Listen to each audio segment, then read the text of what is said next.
Assalamualaikum warahmatullahi wabarakatuh. Sebelumnya perkenalkan dulu, nama saya Ilham Cahyadi Prasetyo.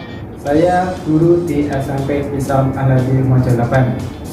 Di sini saya akan menyampaikan materi IPA, terutama materi sebagai bab berikut ini. Sederhana. Kita akan belajar tentang yang namanya bidang miring. Nah, tentunya bidang miring adalah salah satu contoh sederhana ya, digunakan untuk saya lagi mempermudah ya, bukan memperkecil. Nah, biasanya bidang miring dipakai untuk menaikkan suatu benda dari suatu ketinggian. Daripada menaikkan secara vertikal, maka lebih mudah jika dinaikkan menggunakan suatu bidang miring.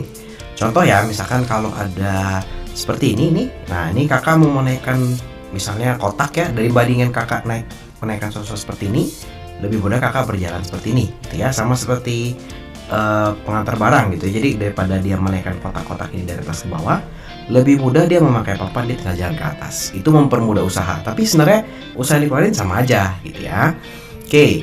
Nah, rumus bidang miring. Nah, ini rumusnya sama aja. Nah, ini rumus bidang miring ya. Bidang miring.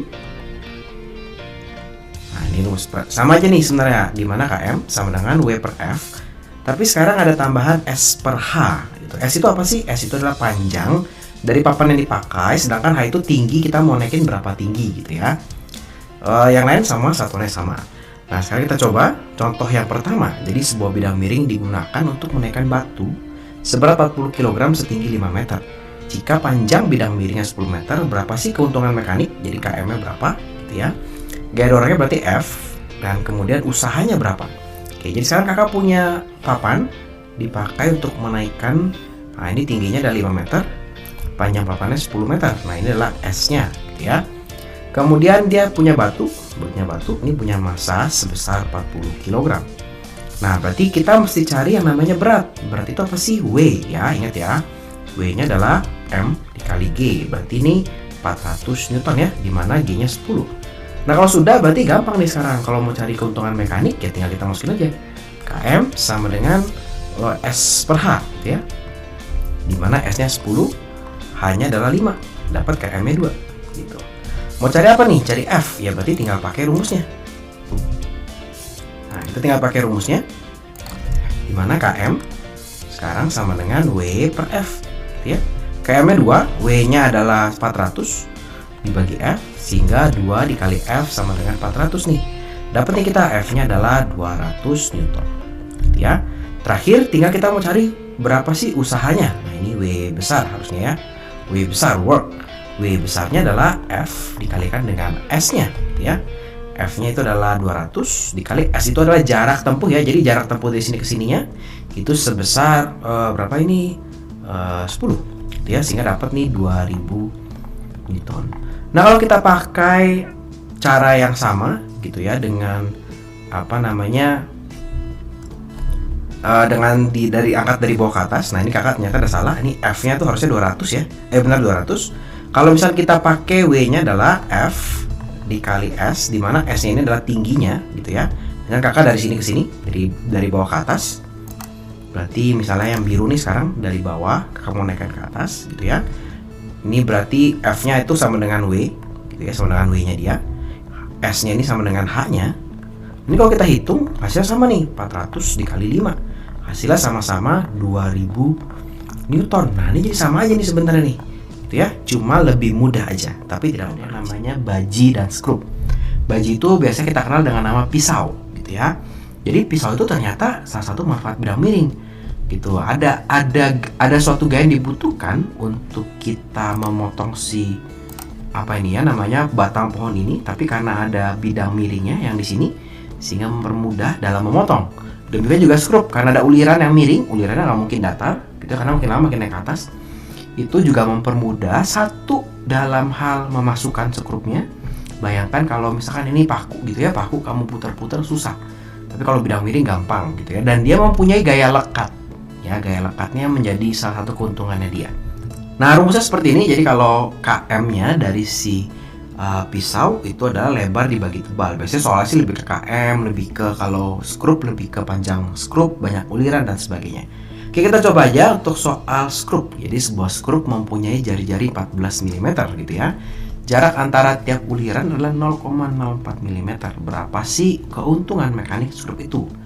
Jadi yang tanya adalah km, gitu ya. Di mana km?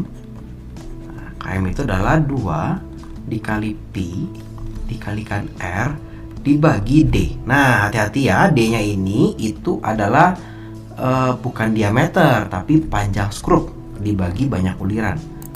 Ya. D itu, nah ini D-nya ini bukan diameter tapi jarak tiap ulir. Oh, ternyata di sini kita sudah tahu nih jarak tiap ulir dan jari-jari. Kita tulis dulu ya, berarti kita punya jari-jari 14 mm. Kita punya D sebesar 0,04 mm.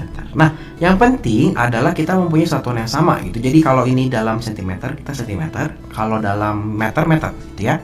Karena ada milimeter, nggak masalah. Kita akan masukin aja nih 2 dikali pi-nya boleh dihitung, boleh tidak. Tapi misalnya kalau kakak mau hitung, kakak akan pakai 22/7. Karena kakak punya jari-jari 14 dikali 14 dibagi 0,04. Ya, ini bisa dicoret jadi 2.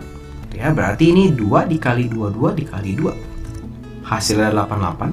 Nah, gimana nih kak cara membagi ini? Ini kita tulis gini. Ini boleh kakak tulis. Ini boleh kakak tulis menjadi 4/100 gitu ya, dibagi 4/100 itu berarti ini sama dengan 88 dikali 100/4. Nah, boleh kita coret, dicoret hasilnya berapa nih? 22 ya, berarti keuntungan mekaniknya 2200. Gak apa-apa, memang agak besar. Oke, kita coba lagi satu contoh soal. Sekarang skrup lagi dengan gaya putar 15 Newton. Kita dapat memasang skrup pada sebatang besi sehingga menghasilkan gaya lekat sebesar 150 Newton. Jika jari-jari skrupnya 0,7 cm, nah ini 0,7 cm, berapa sih jarak uliran gitu ya? Berarti sekarang kita punya gaya putar. Nah, ini kita punya gaya putar sebesar 15 Newton. Kita punya gaya lekat. Nah, ini sebesar berapa nih? 150 Newton gitu ya. Jari-jari skrupnya atau R-nya itu adalah 0,7 cm. Berapa sih D-nya gitu ya. Nah, ini supaya gampang kakak jadiin 7 mm. Kenapa kak? Supaya gampang, nggak pakai koma hitungnya. Oke, berarti km-nya, nah ini kita hitung dulu km-nya sama dengan di sini rumusnya gaya lekat dibagi gaya putar. Berarti 150 dibagi 15. Berarti km adalah 10 ya. Oke. Mencari D, kita berarti pakai rumus km juga. Gitu. Oh ya, ini kakak boleh km sama dengan ini, boleh km sama dengan ini ya. Km, nah ini berarti km sama dengan 2 dikali pi dikali r dibagi d. Gitu ya. Km adalah 10 sama dengan 2 dikali 22/7 dikali 7 dibagi d. Gitu ya. Nah, ini dalam milimeter nanti hasilnya. Ini kakak kalikan ke sini, berarti 10D sama dengan, ini boleh dicoret, berarti ini 44. Sehingga dapat D-nya itu adalah berapa nih? 4,4 mm. Oke, berarti jaraknya agak panjang nih ulirannya. Oke, kira-kira seperti itu yang bisa saya sampaikan. Mungkin ada kurang lebihnya saya mohon maaf. Saya ucapkan sekian. Wassalamualaikum warahmatullahi wabarakatuh.